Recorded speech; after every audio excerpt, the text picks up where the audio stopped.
নমস্কার, আজকে আমি একটি কবিতা আবৃত্তি করতে চলেছি। কবিতাটির নাম সমব্যথী। লিখেছেন বিশ্বকবি রবীন্দ্রনাথ ঠাকুর। যদি খোকা না হয়ে আমি হতেম কুকুর ছানা, তবে পাছে তোমার পাতে আমি মুখ দিতে চাই ভাতে। তুমি করতে আমায় মানা, সত্যি করে বল আমায় করিস নে মাছল।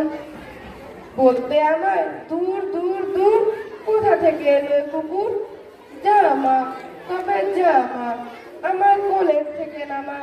আমি খাবো না তোর হাতে, আমি খাবো না তোর পাতে। যদি খোকা না হয়ে আমি হতেন তোমার দিয়ে, তবে পাছে যাই মা উড়ে আমায় রাখতে শিকল দিয়ে।